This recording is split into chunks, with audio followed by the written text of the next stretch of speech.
kita ini hanya bisa meneladani, itu pun semampu kita, dan kita tidak bisa mewarisi. Yang bisa mewarisi sifat Nabi itu hanya dua golongan. Golongan yang pertama namanya ulama. Makanya ada kalimat wa annal ulamaa warathatul anbiya. Sesungguhnya ulama itu pewaris para nabi. Berarti yang mewarisi nabi adalah para ulama. Yang kedua, ahlul bait nabi. Hanya saja orang-orang yang mewarisi sifat-sifat nabi itu bebannya berat sekali. Nabi itu berilmu, Nabi itu sabar, hatinya jembar, Nabi itu dermawan, Nabi itu empati dengan umatnya yang kesusahan.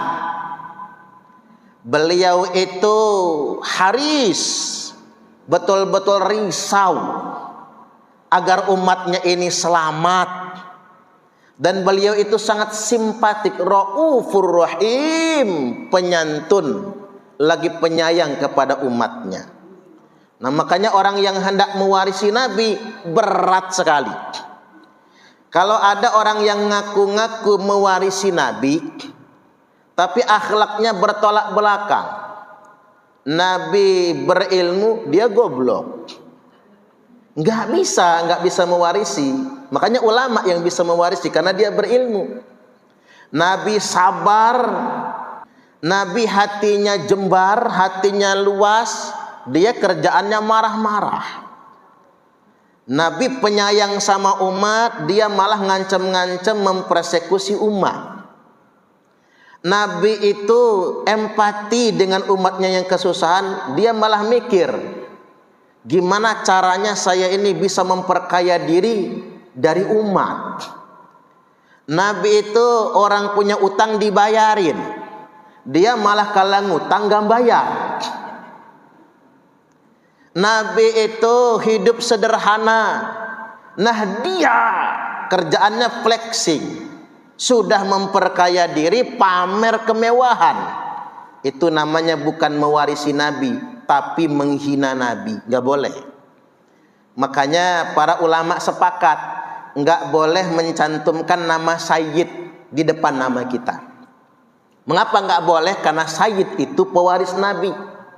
Sayyid itu dzurriyyat Nabi. Dulu di Mekah, kalau ada orang yang mencantumkan nama Sayyid dan Syarif di depan namanya, Sayyid Suparman Abdul Karim misalnya, atau Syarif Suparman Abdul Karim, itu dihukum pukul.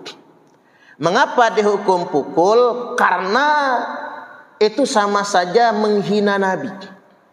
Apalagi namanya pakai Sayyid, tapi kelakuannya bertolak belakang dengan akhlak Nabi, maka itu sama saja menghina Nabi. Jadi kesalahan dia bukan hanya menggunakan nama Sayyid pada namanya, tapi kesalahan dia juga sama saja dia telah menghina Rasulullah Sallallahu Alaihi Wasallam. Karena memang manusia biasa tidak akan bisa mewarisi Nabi. Yang bisa mewarisi para Nabi itu hanya orang tertentu saja. Kalau ulama itu mewarisi para nabi, nggak cukup dengan ilmu, tapi dengan akhlaknya juga. Nabi itu nggak pernah memperkaya diri dari umat, nggak pernah.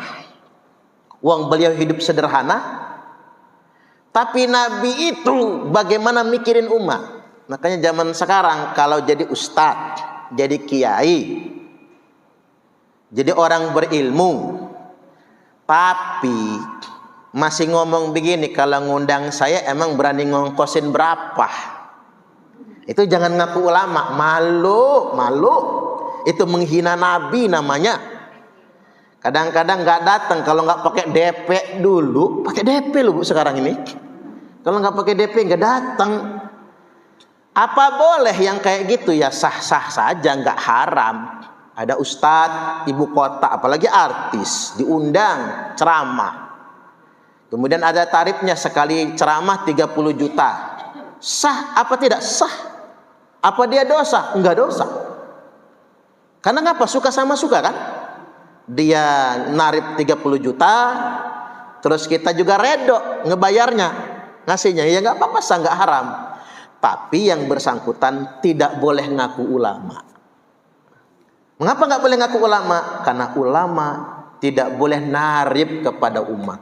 Makanya level kita ini bukan pewaris Nabi. Termasuk saya bukan, Bu. Males saya, malu dikatakan pewaris Nabi. Level kita ini adalah umat yang meneladani Nabiullah Muhammad sallallahu alaihi wasallam. Karena kita nggak sanggup menjadi pewaris para nabi. Saya ambil contoh saja. Kalau mau menjadi pewaris nabi, nyontohin betul nabi.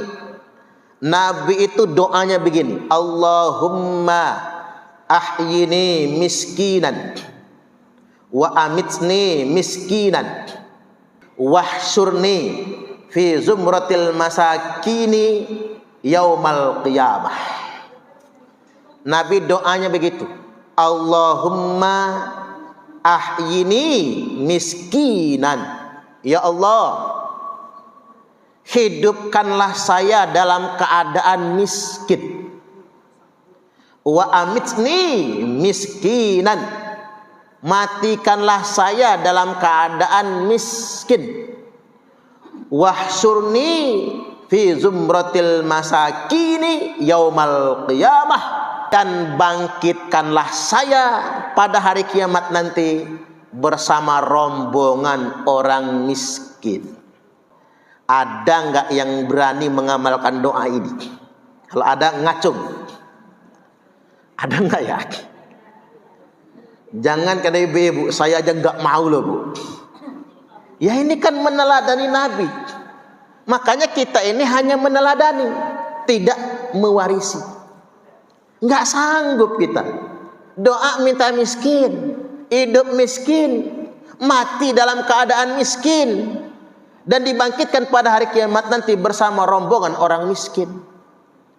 Kalau kita kan kebalikannya, hidup pengen kaya raya, mati meninggalkan banyak harta buat warisan kan? Ketimbang di akhirat pengen dikumpulkan bersama orang kaya. Jangankan di akhirat, belum mati di dunia aja, Bu. Belum mati, masih di dunia. Ngumpulnya pengennya sama orang kaya aja. Belum mati aja. Kan kadang-kadang kan ibu-ibu ini, tapi di sini mah enggak ya. Ibu-ibu ini kalau grup arisannya itu kan ada macam-macam. Ada grup arisan yang khusus 3 juta sekali nyetor. Ada yang 10 juta sekali nyetor. Ada yang arisan itu kayak di tetangga saya itu, Bu, 15.000 sekali nyetor. Jadi begitu yang dapat arisan ngadain makan-makan, tekor malahan, Bu. Karena cuma 15.000. Tapi ya buat rame-ramean lah kan begitu. Jadi artinya memang jangan sampai kita di dunia ini terperangkap oleh kelas-kelas sosial. Jangan sampai terperangkap. Ya juga jangan anti. Kumpul sama orang kaya, ayo. Kumpul sama yang biasa-biasa saja, oke. Kumpul sama orang miskin, ayo. Nggak masalah kan? Karena orang itu mulia atau tidaknya bukan karena kaya dan bukan karena miskinnya kan, tapi karena ketakwaannya kepada Allah. Apa orang miskin itu lebih mulia dari orang kaya? Belum tentu. Apa orang kaya itu pasti mulia? Ya belum tentu juga kalau bakhil. Kecuali kalau dermawan. Kan begitu. Hanya saja kembali tadi, kita belum tentu bisa mewarisi Nabi. Karena kita ini bukan ulama dan bukan pula ahlul bait Nabi. Tapi kita ini adalah umat Nabi. Untungnya Nabi nggak membebani kita. Untung ada hadis yang bunyinya begini, la ba'sa bil ghina liman ittaqa. Enggak apa-apa kok kata Nabi, orang bertakwa itu kaya. Alhamdulillah, untung ada hadis itu, Bu. Nggak apa-apa orang bertakwa itu kaya. Tapi saya pikir-pikir kalau orang bertakwa itu kaya kan enak. Yang nyumbang masjid itu pasti orang bertakwa dan kaya, betul nggak? Ada orang takwa tapi miskin, nggak bisa nyumbang, Bu. Dia makan aja susah. Dia mau sholat ke masjid aja jadilah.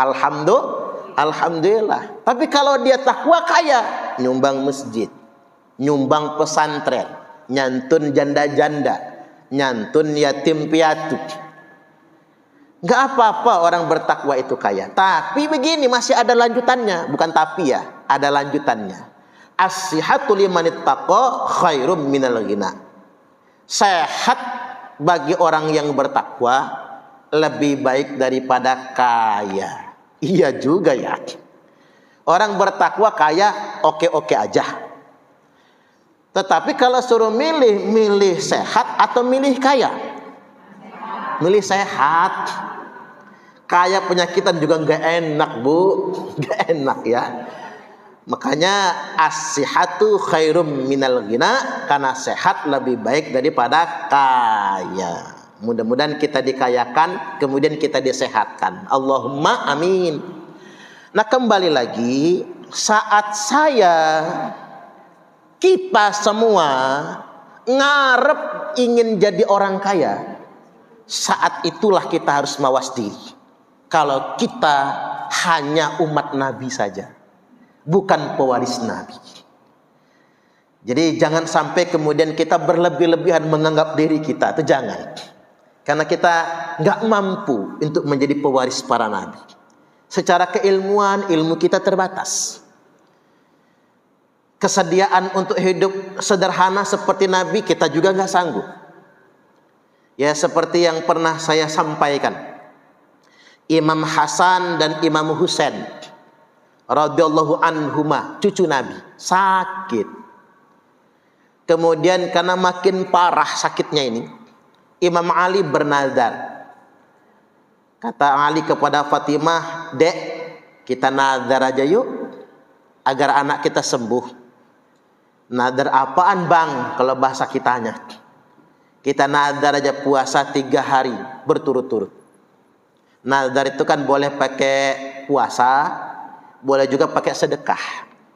Nah, Imam Ali waktu itu nggak ada sesuatu yang disedekahkan, maka nazarnya puasa. Ikrar nazar, sembuh ternyata. Itulah kadang-kadang kita perlu bernazar kalau berhajat itu sembuh. Ya, karena Imam Ali ini ahlul bait Nabi, nggak boleh nunda bayar hutang. Maka besok langsung bayar. Itulah ciri ahlul bait Nabi. Ngutang itu nggak pernah nunda bayar. Langsung bayar hutang. Malam-malam kata Fatimah, "Bang, untuk sahur nggak ada yang dimakan. Udah kita niat saja. Minum air. Besok saya kerja," kata Ali. Kerja mintal wall dengan pengusaha Yahudi. Nah, itulah ahlul bait Nabi, Bu. Hidupnya nggak mewah Fatimah itu. Bajunya saja tambalan. Dikatakan tambalan, kelihatan tambalannya itu. Nggak bisa dijahit biasa. Tambelan. Jadi Fatimah itu bajunya sobek. Makanya ibu-ibu kalau cuman sekedar kondangan nggak gonta-ganti baju, nggak usah nyalahin suami, gak, Bu. Mah kondangan, bingung pah, mama nggak punya baju, padahal selemari penuh sama bajunya. Bedanya laki perempuan kan begitu. Kalau laki-laki tuh baju itu aja dipakai tiap kondangan biasa aja. Nah, emak-emak ini udah belinya mahal. Sekali pakai kondangan minggu depan gak dipakai lagi tuh, Bu. Nanti nunggu bulan depan atau 6 bulan lagi baru dipakai lagi. Kira-kira teman-temannya udah lupa sama baju itu. Ini apa urgensinya apa? Coba kalau kita ingat akan ahlul bait Nabi, Sayyidah Fatimah. Sayyidah Fatimah itu ganti bajunya jarang. Bajunya sobek, tambelan, Bu. Hidupnya sederhana. Saya nggak menyebut miskin ya. Hidupnya sederhana ahlul bait Nabi itu. Jadi kerjalah, singkat cerita, Imam Ali, beliau kerja dapat upah. Begitu pulang dibelikan gandum, mau dibuat roti ya. Karena makanan mereka kan roti, bukan beras kayak kita. Kata Ali, cukup ini buat makan 3 hari. Dibuatkan roti, tinggal nunggu waktu berbuka. Sore-sore datang orang miskin yang kelaparan. Lemah sudah beberapa hari gak makan.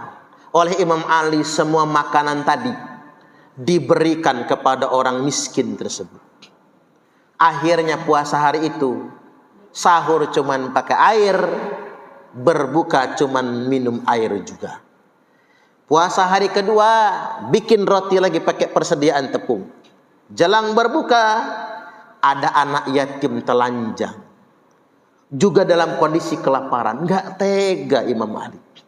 Makanan berbuka serahkan semua, sedekahkan semua.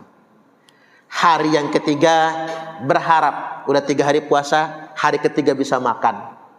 Begitu menjelang berbuka, ada tawanan yang baru saja keluar dari penjara, lapar mau pulang kampung, gak ada ongkos pula. Gak tega Imam Ali. Sudahlah, bawa semua makanan ini. Saya gak bisa ngasih lebih, kata Imam Ali, karena inilah yang ada. Bawa aja semua. Mudah-mudahan kamu dapat rezeki lagi dalam perjalanan sampai ke kampung kamu. Ya tapi ya lapar lah, 3 hari 3 malam cuman minum air saja sahur dan berbukanya. Tapi yang namanya Imam Ali orang pintar kan mikir. Kata Imam Ali, yuk kita ke tempat kakeknya Hasan Husain, ke rumah Rasulullah, mudah-mudahan di sana ada makan. Tuh kan, makanya kan ada sejarah ibu-ibu itu baru berkeluarga nggak ada beras, pinter kan, ke rumah kakek neneknya, anak-anak aja lah numpang makan kan gitu. Siapa tahu ada makanan di sana. Ya, sampai ke rumah Nabi, Nabi kan heran. Orang sudah 3 hari nggak makan kan kelihatan. Mungkin jalan juga miring-miring, lemes kan. Ada apa dengan kalian, kata Rasulullah. Ya Imam Ali nggak berani cerita bu sama mertua, gengsi. Yang cerita putrinya Nabi, kata Sayyidah Fatimah. Begini ceritanya. Mendengar cerita itu nangis Nabi. Saking terharunya dengan pengorbanan dan kedermawanan ahlul baitnya. Maka langsung turun firman Allah Ta'ala. Wa yut'imuna ta'ama ala hubbihi miskinan wa yatiman wa asira. Mereka memberikan persediaan makanan yang sangat mereka cintai, memberikan persediaan makanan yang justru sangat mereka butuhkan, ala hubbihi, yang sangat mereka cintai, miskinan, untuk orang miskin yang kelaparan itu, wa yatiman, untuk anak yatim yang telanjang itu, wa asira, dan untuk tawanan yang baru saja keluar dari penjara tersebut. Subhanallah. Nah ini apa kita bisa? Enggak bisa. Enggak bisa, percayalah bu, enggak bisa. Ibu-ibu enggak ada persediaan makanan, cuman ada itu aja. Ada orang lapar datang minta aja yang lain dulu, di sini enggak ada. Enggak bisa kita. Karena kita bukan pewaris Nabi. Kita hanya meneladani. Kalau ahlul bait Nabi begitu. Ahlul bait Nabi itu gengsi minta kepada umat. Dia tidak akan pernah minta kepada siapapun. Lebih baik dia kelaparan daripada dia meminta. Itu ahlul bait Nabi. Dan betul-betul peduli dengan umat. Sangat peduli dengan umat. Nah kita ini nggak bisa persis kayak gitu, nggak bisa. Tapi setidaknya kita bisa mencontoh. Setidaknya kalau kita nggak bisa berdoa hidup miskin, tapi kita bisa gaya hidup yang sederhana. Jangan flexing. Flexing itu pamer kemewahan. Kan pernah saya sampaikan, jangan pamer kekayaan di tengah-tengah orang miskin. Jangan pamer kesenangan di tengah-tengah orang yang susah. Jangan pamer perut kenyang di dekat orang yang lapar. Jangan pamerkan nikmatnya sehat di dekat orang yang sedang sakit. Jangan pamer kemesraan di dekat orang yang jomblo. Itu benar itu, benar, betul benar. Makanya kalau lagi ngeliat orang jomblo itu jangan mesra-mesra amat, yang muda-muda itu. Karena kasihan kan. Kita ngomong begini aja, Bu. Wih, mantep. Tadi malam makan sate kambing, sopnya mantap. Dekat orang yang lagi stroke darah tinggi ya, Bu ya. Yang dia makan apa aja dipantang, sakit itu sakit. Jadi hati-hati memamerkan nikmatnya makan di dekat orang yang sedang sakit. Nikmatnya sehat di dekat orang yang sakit itu tidak boleh. Itu termasuk menyakiti. Apalagi tadi pamer kekayaan. Makanya saya sering mengkritik artis-artis itu kan, yang katanya crazy rich, yang katanya sultan ini, sultan ano, kan begitu. Ya, harta-harta mereka, yang kaya juga mereka, hak mereka kan.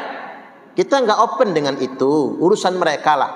Tapi jangan pamerkan. Karena kalau dipamerkan menyakiti bangsa Indonesia. Yang kita ini makan aja susah. Kan begitu, jangan pamerkan itu. Banyak orang yang beras aja nggak kebeli kok. Sekolah aja nggak kebayar. Mohon maaf, kontrakan aja nggak kebayar. Masih banyak di negeri ini. Ada orang pamer beli bathtub harga 3 miliar.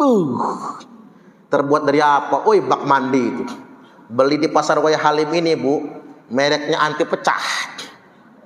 Itu yang gede itu aja paling juga cepet 100.000 ya, Bu. Mau dibanting kayak mana pun nggak pecah nggak. Ngapain harus bathtub yang mahal sampai 3 miliar? Kadang-kadang tas-tas kayak gini lah dipamerkan itu. Tas kuning itu berapa miliar tuh, Bu Haji? Itu tas kuningnya jangan-jangan 1 miliar itu ya. Jadi tas, padahal fungsi tas itu kan sama kan. Ada yang beli tas 200 juta, 500 juta, 1 miliar. Mending kalau cuma satu, Bu. Satu lemari penuh sama tas, lemarinya gede. Tasnya paling murah harga 200 juta. Apa tah gunanya? Oke, dia memang hobi koleksi tas kayak gitu. Tapi apa gunanya jadi konten, kemudian diviralkan, lalu disebarkan? Itu kan tidak boleh sedemikian rupa. Karena menyakiti orang-orang yang tidak mampu. Orang-orang yang tidak kebeli beras dan lain sebagainya. Jadi kita ini mesti hati-hati. Jangan sampai kemudian kita menyakiti orang lain. Terutama juga nih, kayak pejabat-pejabat itu. Jangan pertontonkan makan enak. Karena mengapa? Seenak apapun pejabat makan, itu yang bayar rakyat. Bener nggak, Bu? Bener nggak? Kita lihat meja presiden, yang bayar siapa makanan presiden? Rakyat Indonesia. Menteri-menteri itu yang bayar makannya siapa? Rakyat. Ibu-ibu masuk rumah dinas wali kota, rumah dinas gubernur, sampai terasi aja kita yang bayar itu, Bu, kalau mau tahu. Ya kan, kita yang bayar. Jadi kalau mereka itu kerjanya bukan untuk rakyat, betul-betul menyakiti hati rakyat. Makanya kemarin wajar kalau ada anak presiden naik jet pribadi, diprotes rakyat se-Indonesia, rakyat tercinta ini. Wajar. Karena ngapa? Dia jualan pisang seumur hidup, Bu, sama martabak, nggak bisa membayar jet pribadi 1 kali sewa, itu nggak bisa. Makanya hati-hati. Makanya penting yang namanya kritik sosial itu penting sekali. Karena itu akan dimintai pertanggungjawaban nantinya. Betapa banyak kita ini yang masih kesulitan. Nah, saya ingin studi kasus. Kan ibu-ibu mungkin nonton videonya, agak viral itu ya. Ada perempuan yang nikah sama orang Indonesia itu loh, Bu, yang pakai kerudung, bule, orang Jerman, bule itu. Dia menyatakan di Jerman itu nggak ada orang yang ngutang sama tetangga, itu nggak ada. Yang ngutang sama warung itu nggak ada. Yang ngutang sama keluarga itu nggak ada. Bagus juga ini, Bu. Usahakan kita punya prinsip, nggak mau ngutang sama tetangga, nggak mau ngutang sama saudara, nggak mau ngutang sama warung. Warung kita utangin bangkrut, Bu. Coba ibu-ibu kalau ngutang juga ke warung tetangga, gitu, Indomaret gitu. Mbak Indomaret, saya ngutang gula 1 kilo, minyak goreng 1 kilo, nggak boleh kan? Kita ini kadang sekilit. Kalau belanja ke Indomaret, Alfamart, tapi kalau ngutang ke warung sebelah rumah, itu namanya sekilit, itu namanya nggak boleh. Usahakan jangan ngutang ke saudara. Makanya orang Eropa, kata si Mbak Bule ini tadi, nggak ada yang ngutang sama saudara. Beda sama orang Indonesia. ngutang sama saudara. Mending kalau bayar nggak bayar. Ketimbang kita tagih, Bu, ngamuk, nggak kenal saudara lagi dia ya. Mentang-mentang sudah kaya, uang segitu aja ditagih. Sampai segitunya. Tapi ingin kita jawab, mengapa orang Jerman nggak pernah ngutang ke tetangga, ke saudara, ke teman? Mengapa? Karena di Jerman itu kebutuhan sehari-hari kalau orang kena PHK, negara yang tanggung. Itu rahasianya. Orang yang belum dapat kerjaan, Bu, orang yang nggak dapat kerjaan, negara yang tanggung biaya kesehatannya, sekolah anak-anaknya, makan minumnya, negara kasih, walaupun standar. Nanti negara akan carikan kerjaan buat dia. Itu di Jerman begitu. Jadi orang nggak akan ngutang sama saudara. Karena apa? Negara ngasih beras, negara membiayai sekolah anak-anaknya. Itu keadaannya. Orang kena PHK di Indonesia, Bu, kalau kena PHK miring dunia ini, Bu. Mau makan apa anak bini? Tapi di Eropa orang kena PHK nyantai. Dia cari pekerjaan lagi, lapor ke negara, saya kena PHK. Ya sudah, sebelum dia dapat pekerjaan, ini uang makan, ini untuk uang sekolah. Kalau dia ngontrak, ini bayar sewa kontraknya. Nggak ada rumusnya, nggak kebayar sewaan di sana. Walaupun kena PHK. Jadi orang Eropa ngutang itu langsung ke bank yang gede-gede. Mereka ngutang tuh buat beli mobil, buat beli rumah, nggak kebayar, ulangin sama bank. Itu mereka. Artinya kita nggak sepenuhnya menyalahkan mengapa kita ini saling ngutang antar tetangga. Tetapi seandainya negara kita bisa nyontoh Eropa, menyenangkan juga ya, Bu, ya. Menyenangkan juga. Maksud saya begini, Mbok ya, pejabat itu jangan memperkaya diri. Bancakan, Bu. Kekayaan alam Indonesia ini cuma dijadikan bancakan buat pribadi mereka dan koneksi sekelip politik mereka, kan? Yang kaya makin kaya, yang miskin miskin. Saya gini ini karena kesel, Bu, biar ditonton sama pejabat itu nantinya. Ya kan, Ustadz harus mengingatkan juga, kan? Harus saling mengingatkan satu sama lainnya. Coba kalau Indonesia itu prakteknya kayak Jerman, bisa kita nggak, siapa sih, Bu, yang mau merepotkan saudara? Betul nggak kira-kira? Nggak mau, kan? Saya ini sudah pengalaman, Bu. Ngutang itu nggak dikasih, utang beras. Jadi waktu dulu baru-baru nikah ya, Bu, tahun 2004, 2005 itu susah bener sih, Bu. Karena nikah sambil kuliah ya. Ngutang ke warung, utang kemarin belum dibayar. Cuman ngutang 5 kilo sih, Bu, cukuplah buat 5-10 hari, kan? 5 kilo. Apa kata Mbak warung itu? Yang kemarin bayar dulu, baru boleh ngutang lagi. Ya nggak salah sih dia ngomong begitu, kan? Ya udah, minta ke tetangga udah keseringan, Bu, malu juga. Ini kejadiannya pagi nggak sarapan, siang keroncongan, sore kelaparan, malam, Bu, ngarep betul ada yang ngundang kendurenan.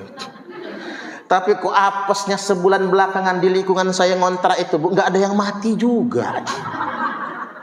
Kalau ada yang mati kan minimal saya mimpin tahlil kan dapat amplop nggak ketang 50.000 lah, Bu. Waktu itu beras belum mahal lah. Waktu itu beras itu kalau nggak salah masih nggak nyampe 1.000 rupiah loh. Kalau nggak salah waktu itu. Jadi uang 10.000 itu masih berharga betul ya. Atau sekitar 2.000-an lah tahun-tahun itu harga beras itu. Masih sangat berharga sekali. 10.000 itu masih bisa dapat 5 kilo itu. Cuman memang kalau nggak ada yang nggak ada betul. Disitulah, Bu. Makanya pas pagi-pagi itu sepupu saya yang ikut saya itu, saya belum punya anak waktu itu. Sepupu yang ikut saya itu ngomong, "Cik," kata dia, dame, bahasa Ogan kan? Ada kehak tuh, Cik. Ada kerak nasi intip. Iya juga, pikir saya. Ternyata di tumpukan plastik hitam itu ada kerak yang udah mengering itu. Kan zaman itu pakai kompor minyak ya, Bu. Pasti ada keraknya kan? Oi, kerak itu kita rendam pakai air panas, Bu. Begitu dimakan, amis, Bu, anjir dia. Karena mungkin bekas kena hujan ya. Bilas 3 kali, walaupun hambar rasanya, kasih garam, nikmatnya luar biasa. Rasa malu, ngutang beras nggak dikasih sama warung karena utang kemarin belum dibayar. Itu jadi alasan. Saya punya prinsip, sesulit apapun jangan berhutang. Saya punya prinsip. Kalau sama saudara, sama tetangga. Tapi kalau ngutangnya ke bank nggak apa-apa. Saya punya prinsip begitu. Makanya kalau ngutang apa, beli mobil, emang saya beli mobil cash, sayang bu duitnya, mending buat bangun pesantren saya. Saya beli nyicil. Prinsip saya nyicil mobil apa? Kalau kebayar alhamdulillah, nggak kebayar pulangin, ambil sono mobilnya, nggak masalah. Tapi kalau kita ngutang ke saudara kan ngerepotin saudara, ngutang ke tetangga ngerepotin tetangga. Akhirnya yang tadi temen bu, jadi musuhan gara-gara utang-utang ini tadi. Tapi saya ingin kembali ingatkan terutama kepada pemangku kepentingan, omongan si bule cantik itu masuk akal. Iya juga, negara harus hadir. Makanya saya mengusulkan, daripada rame-rame makan siang gratis, mending gratisin aja sekolah. Setuju nggak kira-kira? Iya kan? Itu jelas-jelas lebih manfaat. Kalau makan siang gratis itu bu, yang untung yang menang tender bu, itu yang soge, bukan kita yang merasakan manfaatnya. Ujung-ujungnya duit triliunan cuma jadi bancakan kan. Nah ini penting untuk kita garis bawahi. Baik, sekali lagi kita meneladani akhlak Nabi. Terakhir sebelum kita tanya jawab ya, begini, Allah subhanahu wa ta'ala telah berfirman, a'udzubillahi minasyaitonir rajim, laqad ja'akum rasulun min anfusikum azizun 'alaihi ma 'anittum harisun 'alaikum bil mu'minina raufur rahim. Laqad ja'akum, sungguh telah datang kepada kalian semua rasulun, seorang utusan, seorang rasul, azizun 'alaihi ma 'anittum, sungguh berat rasanya bagi dia penderitaan yang kalian alami. Tuh, Nabi itu betul-betul berempati kepada umatnya. Harisun 'alaikum, dan betul-betul risau dengan keselamatan kalian. Bil mu'minina raufur rahim, dan begitu santun dan penyayang dengan orang-orang beriman. Jadi sifat Nabi itu 1 empati, 2 risau, 3 simpati. Baik, sampai di sini kita buka dulu tanya jawab.